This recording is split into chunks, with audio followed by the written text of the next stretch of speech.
నారాయణ సమారంభాం శంకరాచార్య మధ్యమాం శ్రీసిద్ధేశ్వర పర్యంతాం వందే గురు పరంపరాం.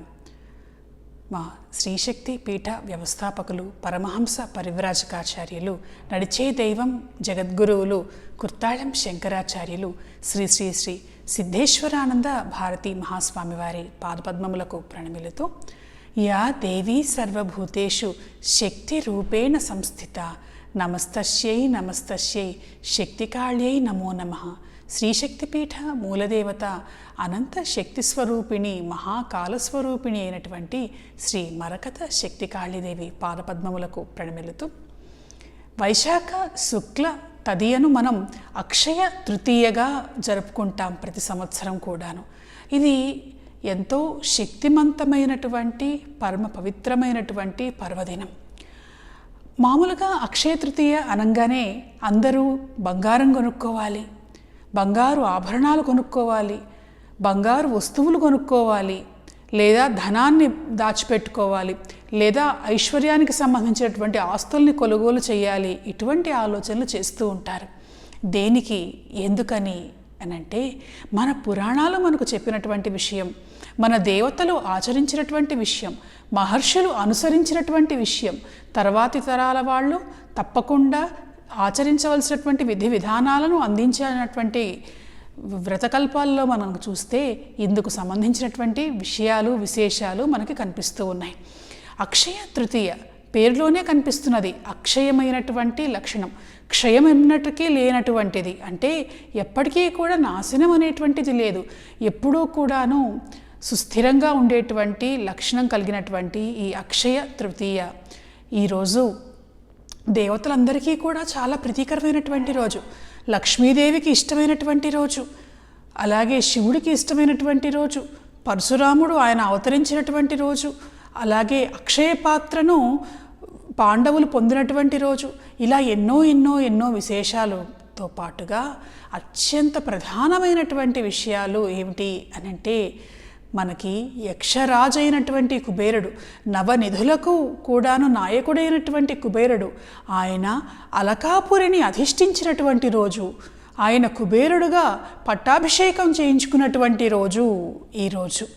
స్వర్ణాకర్షణ భైరవుణ్ణి ఆరాధించి భైరవ కృపతో శివుడి అనుగ్రహంతో ఆయన అక్షయమైనటువంటి సిరి సంపదలను పొంది వాటన్నిటినీ కూడా తన ఆధీనంలోకి తెచ్చుకున్నటువంటి రోజు అక్షయ తృతీయ. అందుకని ఈ రోజున కుబేరుణ్ణి ఆరాధించినా, కుబేరుణ్ణి అర్చించినా సరే స్వామి చాలా త్వరగా అనుగ్రహిస్తాడు. కుబేరుడంటే ఉత్తర దిక్కుకు అధిపతి, సాక్షాత్ వెంకటేశ్వరుడికి కూడా ఆయన ధనాన్ని ఇచ్చినట్లుగా మనకి పురాణ కథల్లో కనిపిస్తూ ఉన్నది. ఎక్కడ కుబేరుడు సంచరిస్తాడో, ఎక్కడ కుబేరుడి అనుగ్రహం కలుగుతుందో అక్కడ సిరి సంపదలకు లోటు ఉండదు. ఆ కుబేరుడు లక్ష్మీదేవితో కలిసి ఉన్నటువంటి కొన్ని అద్భుతమైనటువంటి హోమ విధానాలు, పూజా విధానాలు, వ్రత ప్రక్రియలు మనకి చెప్పబడ్డాయి. అందులో ప్రధానంగా బెంగళూరు నగరంలో అక్షయ తృతీయ నాడు అక్కడ ఉన్నటువంటి ప్రజలందరూ కూడా సుభిక్షంగా ఉండాలి, సిరి సంపదలతో తూలనాడాలి, ఐశ్వర్యాన్ని పొందాలి అనేటువంటి కోరికతోటి భక్తుల ప్రార్థన మేరకు ఒక అద్భుతమైనటువంటి యాగాన్ని నిర్వహించుకోవటం జరుగుతూ ఉన్నది. ఏమిటి ఆ యాగము అంటే అక్షయ స్వర్ణ కుబేర ఐశ్వర్యలక్ష్మీ మహాయాగం. పేర్లోనే చూడండి, ఆ కుబేరుడు అనుగ్రహించేటువంటి వాడు కూడా అక్షయ స్వరూపుడైనటువంటి స్వర్ణ కుబేరుడుగా అనుగ్రహించబోతూ ఉన్నాడు. ఆ స్వామికి ప్రత్యేకమైనటువంటి ద్రవ్యాలు, అంటే ఏ ద్రవ్యాలు వాడితే ధనం తొందరగా వస్తుందో, సిరి సంపదలు తొందరగా వస్తాయో, ఆర్థిక అభివృద్ధి తొందరగా కలుగుతుందో, అప్పులు త్వరగా తీరిపోతాయో, రావాల్సినటువంటి ఆస్తులు తొందరగా వస్తాయో, కొనుక్కోవలసినటువంటి వస్తువులు తొందరగా కొనుక్కోగలుగుతాము. ఆ శక్తిని పుట్టించేటువంటి ద్రవ్యాలు అంటే తామర పువ్వులు, తామర గింజలు, మారేడు దళాలు, ఇటువంటి వాటితోటి చక్కగా స్వామికి మనం హోమం చేసుకోబోతూ ఉన్నాం. అంతేకాదు వ్రతం చేసుకోబోతూ ఉన్నాం. ఏమిటి ఆ వ్రతము అంటే ఐశ్వర్య లక్ష్మీ కుబేర వ్రతాన్ని భక్తులు స్వయంగా చేసుకోవటం, భక్తులు స్వయంగా హోమం చేసుకోవటం. ఈ హోమ ఫలితాన్ని స్వీకరించడానికి కుబేరుడు కూడా రాబోతూ ఉన్నాడు అక్కడ బెంగళూరు వాసులను అనుగ్రహించటానికి.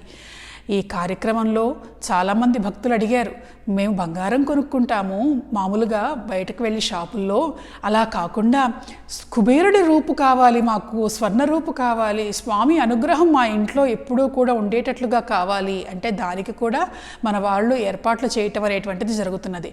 నేను వస్తున్నాను ఈ కార్యక్రమాన్ని దగ్గరుండి చూడటానికి, మీ అందరితోటి చేయించటానికి కూడాను. కాబట్టి ఆ రోజున మీకు మంత్రోపదేశం కూడా చేస్తాను, ఈ యజ్ఞము చేయిస్తాను, అలాగే వ్రతము కూడా చేయిస్తాను. మన అర్చకులు, మన పురోహితులు, మన ఋత్విక్కులు అన్ని ఏర్పాట్లు కూడా ఈ కార్యక్రమానికి చేస్తూ ఉన్నారు. కాబట్టి తప్పకుండా భక్తులందరూ కూడా ఈ కార్యక్రమంలో పాల్గొనండి. ఆ రోజు మనం అక్కడ అన్నదాన కార్యక్రమాన్ని కూడా నిర్వహించుకోబోతూ ఉన్నాం. అక్షయ తృతీయ అంటే అక్షయమైనటువంటి సిరి సంపదలు మనం పొందటం మాత్రమే కాదు, అన్నదానం లాంటివి కనుక చేయటం మొదలు పెడితే అక్షయంగా అన్నదానం చేసేటువంటి శక్తి కూడా లభిస్తుంది. కాబట్టి ఈ అద్భుతమైనటువంటి కార్యక్రమాలలో భక్తులందరూ పాల్గొని లక్ష్మీ కుబేరుల అనుగ్రహాన్ని పొందుదరుగాక. స్వస్తి.